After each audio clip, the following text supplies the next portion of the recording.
I don't know how many of you know what a mulligan is, but in golf, it's a do-over. And in life, it's a second chance. And about a little over 10 years ago, I was sitting in my sweatshop, AKA embroidery business, in Silver Creek, and it was a Monday morning, and I'm reading the golf stats in the Monday morning paper. And I see this little thing that says, there's a Legends Tour for former LPGA Tour players. And I wasn't, I wonder who's playing. So I looked down the list to see if I had any friends there, and I saw Nancy Lopez's name, and not that we're like real buddies, but I looked and saw that she shot 85 one round, and she got paid $3,000 for it. And I was like, wow, I can shoot 85 real easy, and I'd like to get paid $3,000 for it. So my next thought was, okay, what do I have to do to qualify to play with all these Hall of Fame LPGA Tour players?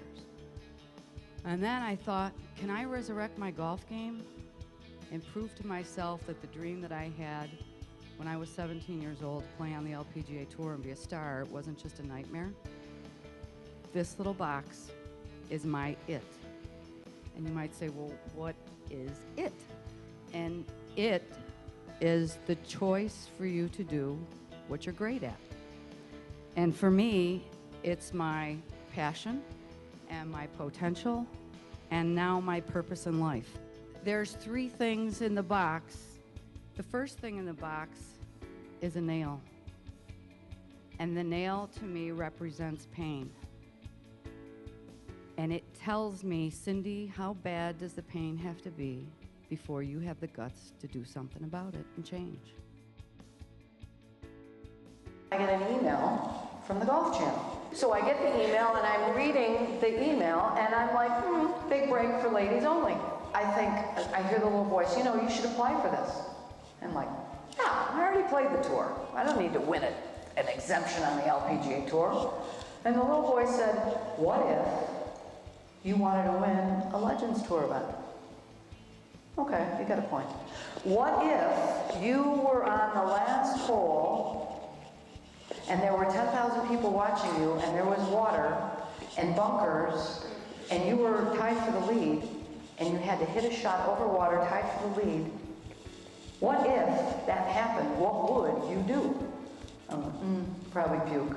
17, par 4, up the hill. You got to hit a 5-wood off the tee. So I hit 5-wood off the tee. I'm in the middle of the fairway. It's straight up the hill. It's 100 yards. So I say to him, what do you think I should do? Should I hit 9-iron? Because it's straight up the hill, kind of into the wind. He goes, no, I think you can hit pitching wedge there. And I'm like, pitching wedge? I can't hit a pitching wedge 100 yards up the hill. No, pitching wedge is the right club. So I hit this pitching wedge absolutely perfect at the pin. I'm 3 feet short of the green. So now I'm pissed at him, right? I'm like, oh my God. So I have about this far to go on the green, and the pin's right in the front. So I look at him, and there's thousands of people. I look at him and I go, should I putt this? Because I'm like, please tell me to putt this. I want to putt this. I don't want to chip this. He goes, no. See that hole right in front of you? If you putt this, you're going to hit the hole, and then it's going to plop in the air, and then you don't know what the ball's going to do. He goes, you've been chipping good all day. Why don't you chip this? Okay, fine, I'll chip this. I chip it in. For a birdie. So how many under am I now? 3. What's the lead? 3. I chip it in, and the fans go, yes! And they all stand up, and I start to cry. I'm like, oh my God, you wuss, stop this! This would be a sanguine purse. Now, a melancholy, okay?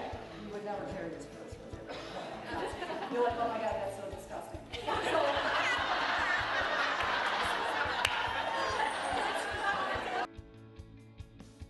We had gone to a seminar, and the lady at the seminar was talking about how her husband drove her nuts. So of course I started to sit up and pay attention. And so she went on and on and on about how opposite her husband was from her, and I was like, whoa, this is like me and him. So she had this book that she had written. It was called Personality Plus. So of course I bought the book. And then when I got home, I took the personality test for me, and then I took it for him.